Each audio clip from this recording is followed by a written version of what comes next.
నమస్కారం ఘంటారావానికి స్వాగతం. ముందుగా ప్రధాన అంశాలు. జస్టిస్ ఘోష్ కమిషన్ ముందుకు మాజీ సీఎం కేసీఆర్. కాళేశ్వరం ప్రాజెక్టు వివరాలను వివరిస్తున్న మాజీ సీఎం.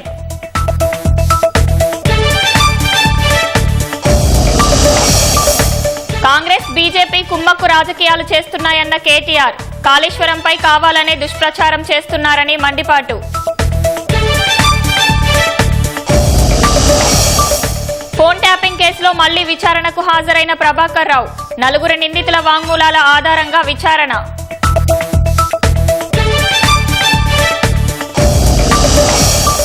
ఓఎంసీ కేసులో గాలి జనార్దన్ రెడ్డి సహా 4 నిందితులకు ఊరట.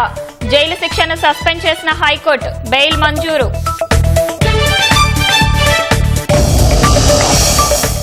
సింగర్ మంగ్లీ జన్మదిన వేడుకల్లో విదేశీ మద్యం, గంజాయి లభ్యం.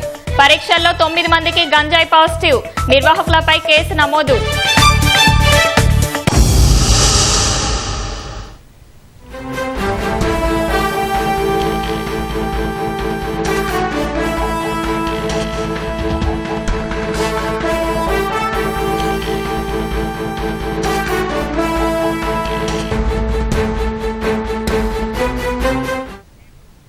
బీఆర్కే భవన్లో జస్టిస్ పీసీ ఘోష్ కమిషన్ ముందు కేసీఆర్ హాజరయ్యారు. కాసేపట్లో జస్టిస్ పీసీ ఘోష్ విచారణ ప్రారంభం కానుంది. మరిన్ని వివరాలు మా ప్రతినిధి రఘువర్ధన్ అడిగి తెలుసుకుందాం. రఘువర్ధన్, విచారణలో ఏ అంశాలు ప్రధానంగా కమిషన్ ముందు కేసీఆర్ ప్రస్తావించనున్నారు?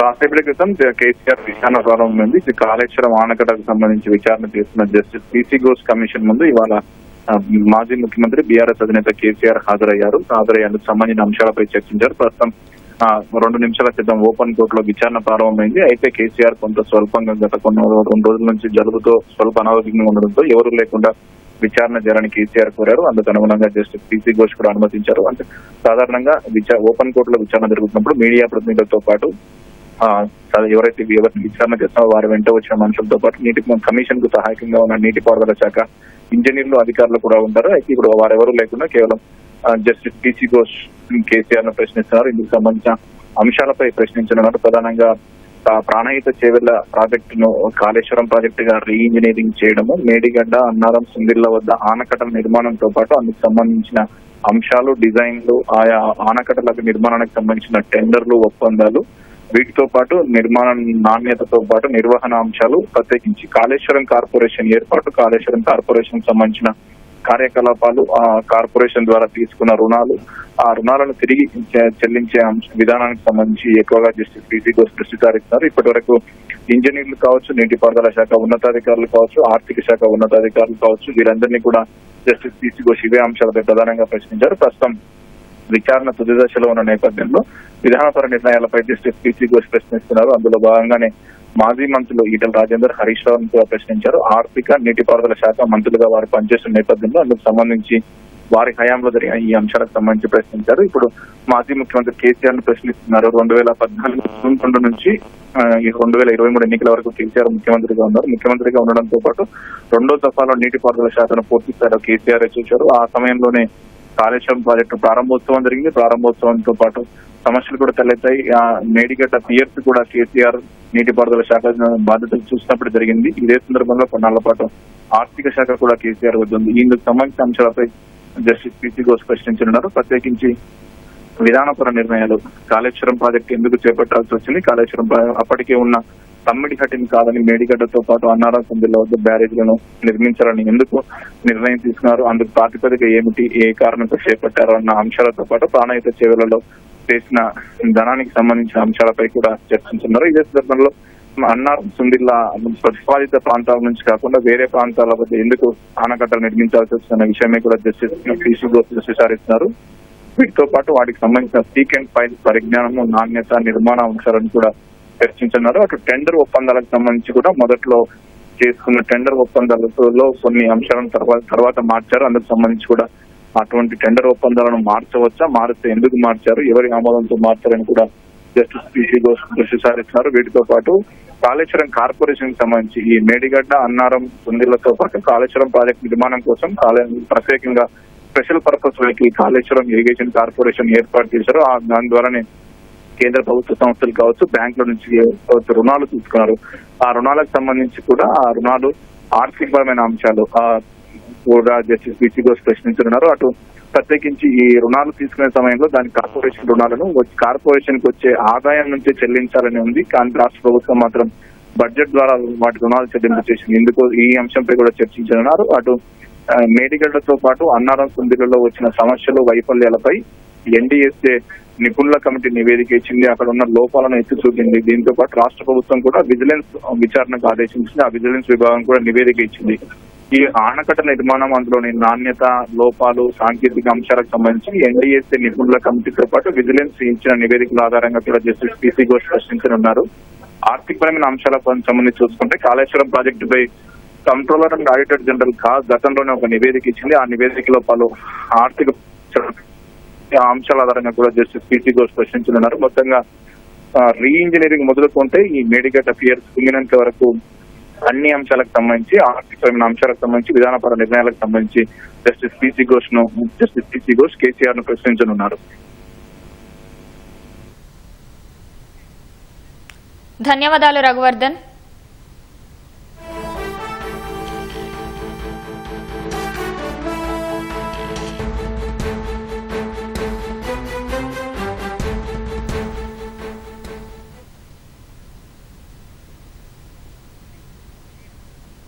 బీఆర్కే భవన్ వద్ద తాజా పరిస్థితిని మా ప్రతినిధి శ్రీపతి శ్రీనివాస్ ప్రత్యక్ష ప్రసారం ద్వారా అందిస్తారు.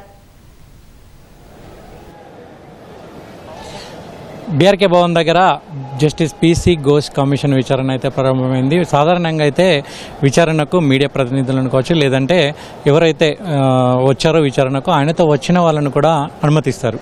కానీ ఈసారి కేసీఆర్ కొంత స్వల్ప అస్వస్థతతో ఉండడం వల్ల ఆయన మీడియా ప్రతినిధులను కానీ ఆయనతో వెంట వచ్చిన వాళ్ళు, ఆయనతో పాటు దాదాపు 8 మందిని లోపలికి అనుమతించారు. 8 నుంచి 9 మందిని. అందులో మాజీ మంత్రులు ఉన్నారు. మాజీ మంత్రి హరీష్ రావు, వేముల ప్రశాంత్ రెడ్డి, వీళ్ళతో పాటు మిగతా మంత్రులు, మాజీ మంత్రులు కూడా ఉన్నారు. అయితే వాళ్ళు ఎవరు కూడా విచారణకు సున్నితంగా వాళ్ళు వద్దని కూడా కేసీఆర్ చెప్పినట్లు తెలిసింది. దీంతో కేవలం 1-to-1, ఒక పక్క జస్టిస్ పీసీ ఘోష్, మరొక పక్క కేసీఆర్, మాజీ ముఖ్యమంత్రి కేసీఆర్ ఉంటారు. ఆయన అడిగినటువంటి ప్రశ్నలన్నిటి కూడా ఈయన నేరుగా సమాధానం చెప్పే అవకాశాలు కూడా ఉన్నాయి. ముఖ్యంగా ప్రాణహిత చేవేళ్ల నుంచి మేడిగడ్డ కాళేశ్వరంగా మారినప్పుడు రీ ఇంజనీరింగ్లో ఎటువంటి నిర్ణయాలు తీసుకున్నారు, మేడిగడ్డ కావచ్చు, మేడిగడ్డ కుంగిపోవడం వెనుక జరిగినటువంటి ఆరోపణల మీద కావచ్చు, లేదంటే సుందిల్లా, అన్నారం బ్యారేజీల నిర్మాణంలో సంబంధించినటువంటి వివిధ అంశాల మీద కూడా ఈ కమిషన్ ప్రశ్నించే అవకాశాలు అయితే కనబడుతున్నాయి. అయితే గతంలో కూడా చాలామందిని కమిషన్ ప్రశ్నించింది. గతంలో అంటే ఈ మేడిగడ్డ, సుందిల్లా, అన్నారంకు సంబంధించినటువంటి అనేక ఆరోపణల మీద విచారణ జరిపేందుకు గత ఏడాది మార్చిన ప్రభుత్వం న్యాయ విచారణ చేసేందుకు జస్టిస్ పీసీ ఘోష్ కమిషన్ అయితే విచారణకు ఆదేశించింది. అందులో భాగంగా జస్టిస్ పీసీ ఘోష్ కమిషన్ అయితే అనేక ప్రశ్నలు సంధిస్తూ విచారణ అయితే చేపడుతూ వస్తుంది. గత కొంతకాలంగా అంటే 1 ఏడాది పాటుగా విచారణ కొనసాగుతుంది. అందులో భాగంగా దాదాపు 114 మంది దీనికి సంబంధించినటువంటి అనేక మంది ఇంజనీర్లను, ఆ సమయంలో నిర్మాణంలో పాల్పంచుకున్న భాగస్వామ్యులైనటువంటి నిర్ణయాలు తీసుకున్నటువంటి అనేక మంది ఇంజనీర్లను కావచ్చు, వాళ్ళతో పాటు అధికారులను, ముఖ్యంగా నీటిపారుదల శాఖకు సంబంధించినటువంటి ఇంజనీర్లు కావచ్చు, లేదంటే ఆర్థిక శాఖలో ఉన్నటువంటి అధికారులు కావచ్చు, అప్పుడు ఉన్నటువంటి ఇంజనీర్లు, మాజీ ఇంజనీర్లు కావచ్చు, ఆ సమయంలో ఉన్నటువంటి మంత్రులు కావచ్చు, ఆ సమయంలో కీలక నిర్ణయాలు తీసుకున్నటువంటి క్వాలిటీ అండ్ కంట్రోల్ కావచ్చు, ఇటువంటి అంశాలకు సంబంధించినటువంటి అన్ని అంశాల మీదనైతే కమిషన్ ఒక్కొక్కరిని సుదీర్ఘంగా విచారిస్తూ వస్తుంది. ఇక మాజీ మంత్రి ఈటెల రాజేందర్, అప్పుడు ఆర్థిక శాఖ మంత్రిగా ఉన్నటువంటి ఈటెల రాజేందర్ను, ఆ సమయంలో ఆర్థిక శాఖ మంత్రిగా, తర్వాత ఆర్థిక శాఖ మంత్రిగా ఉన్నటువంటి నీటిపారుదల శాఖ మంత్రిగా ఉన్నటువంటి హరీష్ రావును కూడా ఒకరిని 30 నిమిషాల పాటు, మరొకరిని 45 నిమిషాల పాటు విచారించింది. ఇందులో భాగంగా అనేకమైనటువంటి ప్రశ్నల్ని సంధించింది. ముఖ్యంగా తుమ్మిడిహెట్టి దగ్గర ఉన్నటువంటి బ్యారేజ్ను మేడిగడ్డకి ఎందుకు మార్చాల్సి వచ్చింది, అక్కడ ఇంజనీర్లే తీసుకున్నటువంటి నిర్ణయం, లేదంటే మీకు కీలకంగా ఎవరైనా ఆదేశాలు జారీ చేశారా, ఎవరైనా చెప్తే మీరు చేశారా అనే అంశాలని కూడా ప్రశ్నించినట్లు హరీష్ రావు మీడియా ముందరనే క్లియర్ కట్గా చెప్పారు. ఏంటంటే ఇది కేవలం ఇంజనీర్లు తీసుకున్నటువంటి నిర్ణయం వల్లనే అక్కడ నిర్ణయించాల్సి వచ్చింది. ఆ సమయంలో మహారాష్ట్ర ప్రభుత్వం ఉంది, మహారాష్ట్రలో కాంగ్రెస్ ప్రభుత్వం ఉంది. ఆ సమయంలో సిడబ్ల్యూసీ కూడా అంగీకరించలేదు. ఆ సమయంలో తుమ్మిడిహెట్టి దగ్గర నీటి లభ్యత లేదు. ఆ సమయంలోనే దాన్ని మేడిగడ్డకు మార్చాల్సి వచ్చింది. అది కేవలం ఇంజనీర్ల నిర్ణయంతో మార్చాల్సి వచ్చిందని కూడా చెప్పారు. అదే సమయంలో క్యాబినెట్ అప్రూవల్ ఉందా, దీనికి క్యాబినెట్ నిర్ణయం మేరకు జరిగిందా, లేదంటే ఎవరైనా ఇండివిజువల్గా మీకు ఆదేశించారా అక్కడ మేడిగడ్డలో నిర్మాణం చేయాలని అనే అంశాన్ని కూడా ప్రముఖంగా ప్రశ్నించినట్టు హరీష్ రావు చెప్పారు. అదే వాటికి భిన్నంగా మరి ఇప్పుడు కేసీఆర్ని ఎటువంటి ప్రశ్నలు సంధించబోతున్నారు, ఎటువంటి ప్రశ్నలు అడగబోతున్నారు అనేది కూడా చూడాల్సి ఉంటుంది. ముఖ్యంగా ఈ కాళేశ్వరం నిర్మాణంలో కీలకమైనటువంటి నిర్ణయాలు తీసుకున్నటువంటి వ్యక్తిగా కేసీఆర్ను పదే పదే చెప్తూ వస్తున్నారు. ఆయన మీద కూడా అనేక ఆరోపణలు వెలువడుతున్న నేపథ్యంలో ఈ ప్రశ్నావళిని అయితే కీలకంగా రూపొందించినట్లు కూడా చెప్తున్నారు. ముఖ్యంగా మేడిగడ్డ బరేజ్ కుంగిపోయిన అంశంలో కావచ్చు, ఆ సమయంలో తీసుకున్నటువంటి కీలకమైనటువంటి నిర్ణయాలు కేబినెట్ ఆమోదంతో జరిగిందా, లేదంటే మీరేమైనా ఆదేశించారా, రీఇంజనీరింగ్ ఎందుకు చేయాల్సి వచ్చింది, దానికి సంబంధించినటువంటి నిర్మాణ పనుల్లో మార్పులు ఎందుకు చేయాల్సి వచ్చింది, తుమ్మిడిహెట్టి నుంచి మేడిగడ్డకి ఎందుకు మార్చాల్సి వచ్చింది, ఆ సమయంలో సుందిల్లా అన్నారం బ్యారేజీల నిర్మాణం వెనుక ఎవరి ప్రమేయం ఉంది, ఆ సమయంలో కేబినెట్ నిర్ణయం తీసుకున్నారా, లేదంటే కేబినెట్ సబ్ కమిటీ నిర్ణయం తీసుకున్నారా, మీరే స్వయంగా ఆదేశాలు జారీ చేశారా అనే అంశాలను కూడా అనే ప్రశ్నలు కూడా అడిగే అవకాశాలు అయితే కనబడుతున్నాయి. అయితే మాజీ మంత్రి ఈటల రాజేందర్ని అయితే దాదాపు 30 నుంచి 35 నిమిషాల పాటు విచారణ చేశారు. ఆ తర్వాత మాజీ మంత్రి హరీష్ రావుని అయితే దాదాపు 45 నిమిషాల పాటు కమిషన్ విచారించింది. ఒక్కొక్కరికి దాదాపు 15 నుంచి 20 ప్రశ్నల వరకు కొన్ని అనుబంధ ప్రశ్నలు కూడా వేసినట్లు కూడా చెప్తున్నారు. మరి ఈసారి కేసీఆర్ను ఎన్ని ప్రశ్నలు వేస్తారు, ఎన్ని అనుబంధ ప్రశ్నలు వేస్తారు, ఎందుకంటే దీంతో ఈ కమిషన్ విచారణ అనేది ఒక కొలిక్కి వచ్చే అవకాశం ఉంది. కేసీఆర్ సమాధానాలు కూడా చాలా కీలకంగా మారే అవకాశాలు ఉన్నాయి. అందుకే చాలా కీలకమైనటువంటి ప్రశ్నలు అడిగే అవకాశాలు కూడా కనబడుతున్నాయి. కేసీఆర్ కమిషన్ అడిగినటువంటి ప్రశ్నలకు ఎటువంటి సమాధానాలు చెప్పనున్నారనేది అయితే చాలా ఉత్కంఠ నెలకొని ఉంది. ఇక్కడ బీఆర్ఎస్ శ్రేణులు కూడా భారీ ఎత్తున బీఆర్కే భవన్కి వచ్చి ఇక్కడ వేచి చూస్తున్నారు, నినాదాలు చేస్తున్నారు, ఇక్కడ వాళ్ళని అడ్డుకునే ప్రయత్నం చేస్తున్నారు, నిలుపుదల చేసే ప్రయత్నం చేస్తున్నారు పోలీసులు అయితే భారీ ఎత్తున కూడా మోహరించారు. వేలాది సంఖ్యలో కూడా పోలీసులు ఇక్కడ మోహరించిన పరిస్థితి కూడా కనబడుతుంది. ముఖ్యంగా బీఆర్కే భవన్కు ఉన్నటువంటి 4 దారులను, ఒకవైపు జిహెచ్ఎంసీ నుంచి వచ్చే దారి కావచ్చు, ఇంకొక వైపు ఆదర్శ నగర్ నుంచి వచ్చే దారి కావచ్చు, ఇంకొక వైపు సెక్రటరియట్ నుంచి వచ్చే దారి కావచ్చు, ఈ 3 దారులను కూడా మూసివేశారు. ఇక్కడ నుంచి ఎవరిని కూడా లోపలికి అనుమతించట్లేదు. ఇక కేసీఆర్ విచారణ జరిగే సమయంలో కూడా సాధారణంగా అయితే కమిషన్ విచారణ జరిగినప్పుడు మీడియా ప్రతినిధులను లోపలికి అనుమతిస్తారు. వాళ్ళతో వచ్చిన వాళ్ళను, ఎవరైతే విచారణకు వచ్చారో ఆయనతో పాటు వచ్చిన వాళ్ళను కూడా అనుమతిస్తారు. కానీ ఈసారి మాత్రం ప్రత్యేకంగా కేవలం కేసీఆర్ ఒక్కడిని మాత్రమే అనుమతించారు. కేసీఆర్ విజ్ఞప్తి మేరకే విచారణ ఆయన ఒక్కడి సమక్షంలోనే జరుగుతుందని కూడా కమిషన్ చెప్తుంది. అయితే దీనికి పక్కనే ఉన్నటువంటి ఆదర్శ నగర్లో కూడా మాజీ మంత్రులు కేటీఆర్ కావచ్చు, మాజీ మంత్రి తలసాని శ్రీనివాస్ యాదవ్ కావచ్చు, మాజీ మంత్రి సబితేందర్ రెడ్డి కావచ్చు, వాళ్ళతో ముఖ్యమైన నేతలందరూ కూడా అక్కడ ఉండి సమాలోచనలు చేస్తున్నారు. ఇక్కడ ఉన్నటువంటి పరిస్థితిని ఎప్పటికప్పుడు సమీక్షిస్తున్నారు. ఏదేమైనప్పటికీ కూడా విచారణ అయితే కొనసాగుతుంది. ఎంతసేపు కొనసాగుతుంది, ఎన్ని ప్రశ్నలు అడుగుతారు, ఎన్ని అనుబంధ ప్రశ్నలు అడుగుతారు, ఏ విధమైనటువంటి ప్రశ్నలు అడుగుతారో దానికి కేసీఆర్ ఎటువంటి సమాధానాలు చెప్తారో అయితే ఇక్కడ ప్రస్తుతం ఇక్కడున్న వాళ్ళలో కావచ్చు, టీవీ చూస్తున్న వాళ్ళలో కావచ్చు, బయట ఉన్న వాళ్ళలో కావచ్చు ఉత్కంఠ అయితే కనిపిస్తుంది. ఇక్కడ తాజా పరిస్థితులు. ఓటీయూ. ధన్యవాదాలు శ్రీపతి శ్రీనివాస్. కాళేశ్వరం ప్రాజెక్టు విషయంలో కేసీఆర్ గాని బీఆర్ఎస్ గాని ఎలాంటి తప్పు చేయలేదని బీఆర్ఎస్ కార్యనిర్వాహక అధ్యక్షుడు కేటీఆర్ వెల్లడించారు. రాష్ట్రంలో, దేశంలో ప్రతీకార రాజకీయాలు నడుస్తున్నాయన్న కేటీఆర్ కాంగ్రెస్, బీజేపీ కలిసి కుమ్మక్కు రాజకీయాలు చేస్తున్నాయని ఆరోపించారు. కాళేశ్వరం ప్రాజెక్టు విషయంలో కాంగ్రెస్, బీజేపీది కేవలం దుష్ప్రచారమేనని వ్యాఖ్యానించారు. కాళేశ్వరం ప్రాజెక్టు విషయంలో కాంగ్రెస్ వాళ్లే ఏదో చేసి ఉంటారని అనుమానం వ్యక్తం చేశారు. కాళేశ్వరం లాంటి ప్రాజెక్టు గనక భారతదేశంలో కాకుండా ఇంకెక్కడన్నా కట్టింటే, ఇట్లాంటి చిల్లర రాజకీయ పార్టీలున్న కాడ కాకుండా ఇంకెక్కడన్నా కట్టింటే ఒక అత్యుత్తమ పురస్కారం కూడా వారికి అందేది.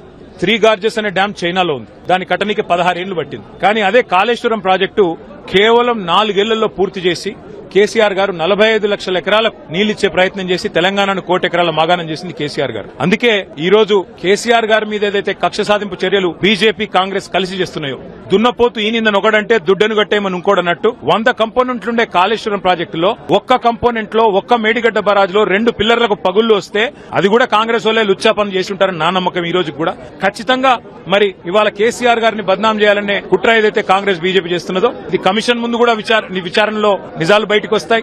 మేము చేసిన తప్పేమీ లేదు. అట్లాగే రేపు ప్రజాక్షేత్రంలో కూడా తప్పకుండా ప్రజలు తిరుగులేని విధంగా ఈ పార్టీలకు సమాధానం ఇస్తారనేది మా నమ్మకం. ఓబులాపురం మైనింగ్ కేసులో తెలంగాణ హైకోర్టు 4 నిందితులకు బెయిల్ మంజూరు చేసింది. గాలి జనార్దన్ రెడ్డి, ఆయన పిఏ అలీఖాన్, బివి శ్రీనివాస్ రెడ్డి, రాజ్ గోపాల్ కు హైకోర్టు బెయిల్ ఇచ్చింది. అదేవిధంగా 4 నిందితులకు నాంపల్లి సిబిఐ కోర్టు విధించిన 7 ఏళ్ల జైలు శిక్షను హైకోర్టు సస్పెండ్ చేసింది. దేశం విడిచి వెళ్లరాదని 10 లక్షలు సొంత పూచికత్తు సమర్పించాలని షరతులు విధించింది. గాలి జనార్దన్ రెడ్డి ఓఎంసీ కంపెనీపై సిబిఐ కోర్టు ఇచ్చిన తీర్పుపై స్టే విధించింది. మరోవైపు ఇదే కేసులో శ్రీలక్ష్మి పిటిషన్పై విచారణను ఈ నెల 19కి వాయిదా వేసింది. కౌంటర్ దాఖలు చేయాలని సిబిఐకి నోటీసులు జారీ చేసింది.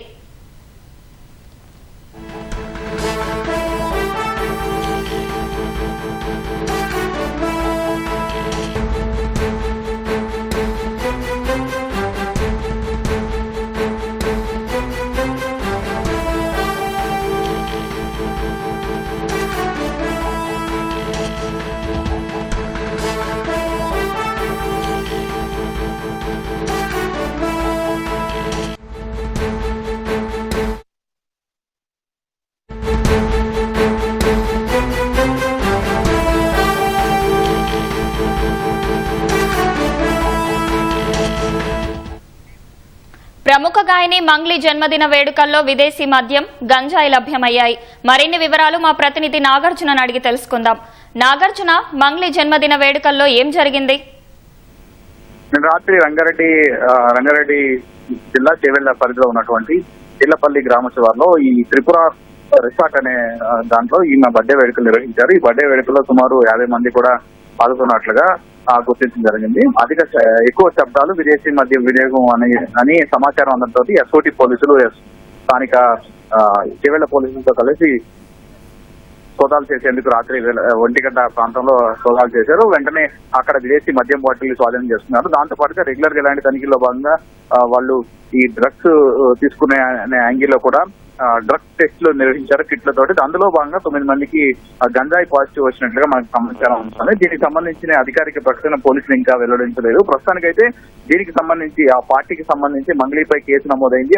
మంగ్లీతో పాటు మరికొంతమందిపై కూడా ఈ కేసు నమోదు చేసి ప్రస్తుతం అయితే చేవెళ్ల పోలీసులు దర్యాప్తు చేస్తున్నారు. ఎస్ఓటి పోలీసులు ఈ స్వాధీనం చేస్తున్న వీటన్నింటినీ కూడా స్థానిక పోలీస్ స్టేషన్ తీసుకెళ్లారు. ఎవరైతే పాజిటివ్ వచ్చిందో వాళ్ళని కూడా పోలీస్ స్టేషన్ తీసుకెళ్లి వాళ్ళ మీద కేసు నమోదు చేసి చేవెళ్ల పోలీసులు ప్రస్తుతం దర్యాప్తు చేస్తున్నారు. సో ముఖ్యంగా ఈ పార్టీలో డ్రగ్స్ పార్టీలు ఎవరెవరు పాల్గొన్నారనేది తెలియాల్సి ఉంది. 50 మంది సన్నిహితులు, స్నేహితులు, కుటుంబ సభ్యులు కూడా పాల్గొన్నారు కాబట్టి ఇందులో కొందరు ప్రముఖులు ఉన్నట్లుగా తెలుస్తుంది. సో వాళ్ళ వివరాలు ఇంకా తెలియాల్సి ఉంది. రమ్య,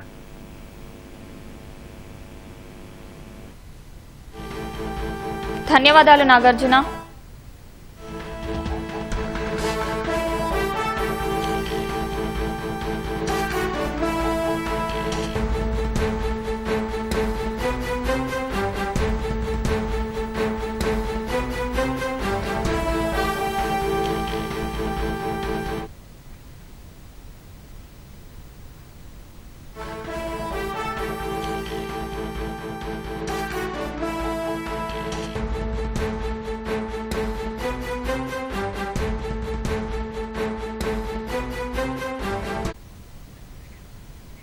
ఫోన్ ట్యాపింగ్ కేసులో ప్రధాన నిందితుడు ప్రభాకర్ రావు మరోసారి విచారణకు హాజరయ్యారు. మరింత సమాచారం మా ప్రతినిధి పవన్ ప్రత్యక్ష ప్రసారం ద్వారా అందిస్తారు.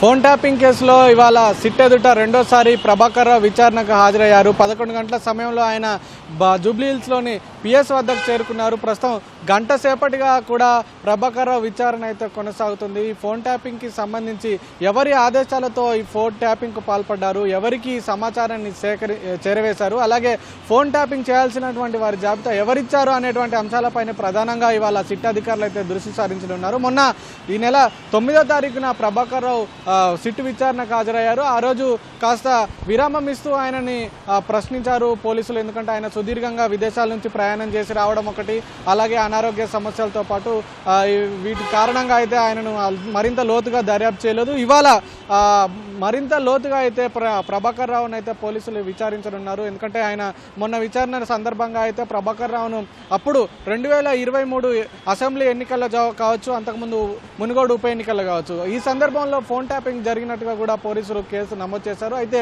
ఆ సందర్భంలో ప్రభాకర్ రావు వినియోగించినటువంటి సెల్ ఫోన్లను తీసుకురావాలని సూచించారు మొన్న విచారణ సందర్భంగా. మరి ఈరోజు ప్రభాకర్ రావు సెల్ ఫోన్లను తెచ్చాడా లేదా అనేది అయితే వేచి చూడాల్సింది. ఒకవేళ ప్రభాకర్ రావు సెల్ ఫోన్లను, కంప్యూటర్లను, ల్యాప్టాప్లను, అలాగే మాక్బుక్లను వీటన్నిటిని కనుక తెచ్చినట్లయితే అవి నిజంగానే ఆ ఎన్నికల సమయంలో ఫోన్ ట్యాపింగ్ జరిగినప్పుడు ఆ సందర్భంలో వినియోగించినటువంటివేనా, లేదా సంబంధం లేని వాటిని తెచ్చి పోలీసుల్ని తప్పుదోవ పట్టించే ప్రయత్నం ఏమైనా చేస్తున్న ప్రభాకర్ రావు ఏంటి అనే పూర్తి విషయాలు కూడా అయితే తెలియాల్సి ఉంది. ఎందుకంటే ప్రభాకర్ రావుకు సుదీర్ఘమైనటువంటి అనుభవం ఉంది. పోలీసు ఉన్నతాధికారిగా ఏ కేసుని ఎలా దర్యాప్తు చేయాలి, ఏ కేసులో ఎలాంటి ప్రశ్నలు అడుగుతారు ఏంటి అనేది అయితే ఒక పూర్తి అవగాహన ఉంది. ఈ సందర్భంలో ప్రభాకర్ రావు నుంచి, అంటే ఈ కేసులో కీలక నిందితుడు A1గా ఉన్నటువంటి ప్రభాకర్ రావు నుంచి అయితే నిజాలు రాబట్టడం అయితే పోలీసులకు, విచారణ బృందానికి ఒక పెద్ద సవాల్ అని చెప్పుకోవాలి. అయినప్పటికీ కూడా ఇప్పటికే ఈ కేసులో 4 నిందితులు, ఇటు ప్రణీత్ రావు, అలాగే భుజంగరావు, తిరుపతన్న, రాధాకిషన్ రావు, ఈ 4 నిందితులు ఇచ్చినటువంటి వాంగ్మూలం ఆధారంగా వాంగ్మూలాలను ముందుంచి అలాగే మరికొన్ని ఆధారాలను విచారణ బృందం సేకరించింది. వీటన్నింటినీ ప్రభాకర్ రావు ముందుంచి అయితే ఇవాళ విచారణను అయితే కొనసాగించనుంది. సుదీర్ఘంగా మొన్న 9వ తారీఖున ప్రభాకర్ రావు విచారణ సుదీర్ఘంగా 8 గంటల పాటు సాగింది. ఇవాళ కూడా ప్రభాకర్ రావు విచారణ సుదీర్ఘంగా సాయంత్రం వరకు కొనసాగే అవకాశం అయితే కనిపిస్తుంది. 2023 అసెంబ్లీ ఎన్నికల్లో, అంతకుముందు ఉప ఎన్నికల్లో ఈ ఫోన్ ట్యాపింగ్ జరిగినట్టుగా కూడా పోలీసులు కేసు నమోదు చేశారు. అప్పటి ప్రతిపక్ష నేతల ఫోన్లను ట్యాప్ చేయడం, వాళ్ళకు వచ్చే ఫండ్స్ని ఎక్కడికి వెళ్తున్నాయి ఏంటి అనేది పూర్తిగా నిఘా పెట్టి వాటిని సీజ్ చేయడం, ఆ డబ్బునంతా కూడా స్వాధీనం చేసుకోవడం, ఈ రకంగా అప్పటి ప్రతిపక్ష నేతలను ఆర్థికంగా వారి ఆర్థిక మూలాలపై దెబ్బ కొట్టడంతో అప్పుడు ప్రచారానికి కావచ్చు, ఎలక్షన్లో క్యాంపెయినింగ్ కావచ్చు, ఇబ్బంది కలిగించాలనేటువంటి ఉద్దేశంతో ఈ ఫోన్ ట్యాపింగ్కు పాల్పడ్డారు అనేటువంటిది ఒక ప్రధాన అభియోగాలు ఉన్నాయి. అలాగే అప్పుడు రాజకీయ నేతలు, ఉన్నతాధికారుల ఆదేశాలతో ఇటు ప్రణీత్ రావు అండ్ కో వీళ్ళంతా కూడా రాజకీయ ప్రతిపక్ష నేతలు కావచ్చు, లాయర్లు కావచ్చు, జడ్జిలు కావచ్చు, ఇతర ప్రముఖ వ్యక్తులు కావచ్చు, వాళ్ళ వ్యక్తిగత ఫోన్లను అయితే ట్యాప్ చేశారు. అసలు ఈ SIB ఏదైతే ఉందో ఇది ఉగ్రవాదుల కార్యకలాపాలు కావచ్చు, అలాగే మావోయిస్టుల కార్యకలాపాలు కావచ్చు, ఇలాంటి అసాంఘిక శక్తులకు సంబంధించినటువంటి కార్యకలాపాలను నిఘా ఉంచడం, వారికి సంబంధించినటువంటి ఫోన్లను ట్యాప్ చేయడం, ఇదంతా కూడా ఈ సమాచారాన్ని అంతా నిక్షిప్తం చేయడం, ఇది SIB చేసే పని. కానీ అందుకు భిన్నంగా ఈ ప్రభాకర్ రావు ఆధ్వర్యంలో ప్రభాకర్ రావు ఇచ్చినటువంటి సూచనలతో ప్రణీత్ రావు బృందం వీళ్ళంతా కూడా రాజకీయ వ్యక్తులకు సంబంధించినటువంటి వ్యక్తుల ఫోన్లను అక్రమంగా ట్యాప్ చేశారనేది ప్రధాన అభియోగం. ఇందులో రాజకీయ నేతల ఆదేశాలతోనే ఇదంతా జరిగిందని కూడా కాంగ్రెస్ ప్రభుత్వం భావించింది. ఈ నేపథ్యంలోనే అధికారాల్లోకి వచ్చిన తర్వాత దీనిలో ఉన్నటువంటి నిజాలను నిగ్గు తేల్చాలనేటువంటి ఉద్దేశంతో అయితే దీని విచారణ అయితే ప్రారంభించింది. అయితే గతేడాది మార్చి 10న ఈ కేసు నమోదైన తర్వాత ప్రభాకర్ రావు విదేశాలకు వెళ్ళిపోయాడు. ఆ తర్వాత ఆయన అక్కడి నుంచి ఇక్కడికి రప్పించేందుకైతే పోలీసులు విశ్వ ప్రయత్నాలు చేశారు. అంతిమంగా మొన్న 9వ తారీఖున అయితే ప్రభాకర్ రావు పోలీసుల ఎదుట విచారణకు హాజరయ్యారు. అయితే గతంలో నిందితులు 4 కూడా ఇదంతా కూడా ప్రభాకర్ రావు ఆదేశాలతోనే చేశామని చెప్పడంతో ప్రభాకర్ రావును ఈ రకంగా మీ ఆదేశాలతోనే ఈ ఫోన్ ట్యాపింగ్ జరిగిందని ప్రశ్నించిన సందర్భంలో అయితే ఇదంతా కూడా నేనే ఆదేశాలు ఇచ్చినట్టుగా ఆధారాలు ఏమైనా ఉన్నాయా అనేటువంటి రీతిలో కూడా గతంలో మొన్న మొదటి రోజు విచారణకు ప్రభాకర్ రావు హాజరైన సందర్భంలో పోలీసులకే ఎదురు ప్రశ్న వేసినట్టుగా కూడా మనకు సమాచారం అయితే అందుతుంది. మరి చూడాలి పోలీసులు ఈ కేసులో ఏ విధంగా ముందుకెళ్తారు ఏంటి అనేది. గతంలో సీఎం క్యాంప్ ఆఫీస్కి కూడా ప్రభాకర్ రావు వెళ్ళి వస్తూ ఉండేవారు అని చెప్పి కూడా ఈ 4 నిందితులు కూడా వాంగ్మూలం ఇచ్చారు. అప్పట్లో సీఎం క్యాంప్ ఆఫీస్కి తరచూ వెళ్ళి రావాల్సిన అవసరం ఏమొచ్చింది ఏంటి అనే విషయంలో కూడా పోలీసులు అయితే ప్రశ్నించనున్నారు. అయితే ఈ కేసులో తాను ఒక్కడే కాకుండా తనపై ఇంకా 2-3 ఉన్నతాధికారులు ఉన్నారు. వాళ్ళందరికీ తెలిసి వాళ్ళ కనుసన్నల్లోనే ఇదంతా జరిగిందని కూడా ఇప్పటికే ప్రభాకర్ రావు కూడా చెప్పినట్టుగా కూడా తెలుస్తుంది. కానీ పోలీసులు మాత్రం నిజంగానే ప్రభాకర్ రావు సూత్రధారి కాకుండా ప్రభాకర్ రావు పైన ఇంకెవరైనా ఉన్నతాధికారులు ఉన్నారా లేరా, ఒకవేళ ఉంటే ఎవరున్నారు, ఒకవేళ లేదంటే ప్రభాకర్ రావు దర్యాప్తు బృందాన్ని తప్పుదోవ పట్టించాలనేటువంటి ఒక ఉద్దేశంతో మిగిలిన వారి పేర్లను ఎవరైనా తెర మీదకి తీసుకొస్తున్నాడా, లేకపోతే నిజంగానే వాళ్ళ ప్రమేయం ఏమైనా ఉందా అనేటువంటి పూర్తి విషయాలను కూడా పోలీసులు మరింత లోతుగా దర్యాప్తు చేస్తున్నారు. సాయంత్రం వరకు కూడా విచారణ కొనసాగే అవకాశం ఉంది. అయితే త్వరలోనే ఇటు ప్రణీత్ రావు ఈ కేసులో కీలకంగా ఉన్నాడు. ఎందుకంటే దగ్గరుండి ఈ ఫోన్ ట్యాపింగ్కి సంబంధించినటువంటి ఇవన్నీ కూడా రాజకీయ నేతల నుంచి అటు శ్రవణ్ రావుకు వీళ్ళందరూ కూడా ప్రణీత్ రావుకి ఇవ్వడం, ప్రణీత్ రావు అటు టాస్క్ ఫోర్స్ పోలీసులకు చెప్పడం, ఈ సమాచారాన్ని అంతా వాళ్ళు నిఘా ఉంచి ఎక్కడెక్కడ ఏం జరుగుతుంది అనేటువంటి ఈ పూర్తి నిఘా ఉంచి ఆ సమాచారాన్ని కొంతమంది రాజకీయ నేతలకు చేరవేశారనేటువంటిది ప్రధాన అభియోగం. కాబట్టి ఈ కేసులో ప్రణీత్ రావు కీలకంగా ఉన్నాడు. కాబట్టి ఇటు ప్రణీత్ రావుని ఇటు ప్రభాకర్ రావుని త్వరలోనే ఇద్దరిని ఒకేసారి విచారించాలనేటువంటి ఒక ఆలోచనలో కూడా పోలీసులు ఉన్నట్టుగా కూడా మనకు సమాచారం అందుతుంది. ఇవాళ మాత్రం ప్రభాకర్ రావు ఆయనకు సంబంధించినటువంటి సెల్ ఫోన్లను తీసుకొచ్చారా లేదా అనేది అయితే సాయంత్రం వరకు అయితే వేచి చూడాలి. ఈ విచారణ అయితే సాయంత్రం వరకు కూడా కొనసాగే అవకాశం ఉంది. ఈ కేసులో ప్రభాకర్ రావు తొలుత కేసు నమోదు చేసినప్పుడు ప్రణీత్ రావుని ఏవన్గా ఉంచినటువంటి పోలీసులు విచారణలో భాగంగా 4 నిందితులు ఇచ్చినటువంటి వాంగ్మూల ఆధారంగా దర్యాప్తు క్రమంలో ప్రభాకర్ రావును ఏవన్గా చేర్చారు. ఇటు ప్రణీత్ రావు హార్డ్ డిస్క్లను మాయం చేయడం, ధ్వంసం చేయడం అనుకున్నటువంటి ఉద్దేశం ఏమిటి, ఆయనకు ఎవరు ఈ సూచనలు చేశారు, హార్డ్ డిస్క్లను మాయం చేయాల్సిన అవసరం ఏమొచ్చింది, ధ్వంసం చేయాల్సిన అవసరం ఏమొచ్చింది, దీని ద్వారా ఎప్పటి నుంచో నిక్షిప్తం చేసినటువంటి డేటా మొత్తం కూడా ధ్వంసమైంది. ఇటు ఉగ్రవాద కార్యకలాపాలు, మావోయిస్టుల కార్యకలాపాలు, అలాగే దేశ అంతర్గత భద్రతకు సంబంధించినటువంటి డేటా మొత్తం ధ్వంసమైంది. కానీ పోలీసులు అడిగిన ప్రశ్నకు మాత్రం ప్రభాకర్ రావు మౌనంగా ఉన్నట్టుగా కూడా తెలుస్తుంది. మరి దీని మీద పోలీసులు ఇవాళ ఏ విధంగా ముందుకెళ్తారు, ఎలాంటి ప్రశ్నలు వేస్తారు, అలాగే ప్రభాకర్ రావు ఏ విధమైన సమాధానాలు చెప్తాడు ఏంటి అనేది అయితే సాయంత్రం వరకు మనకు తెలిసే అవకాశం అయితే కనిపిస్తుంది. Over to studio.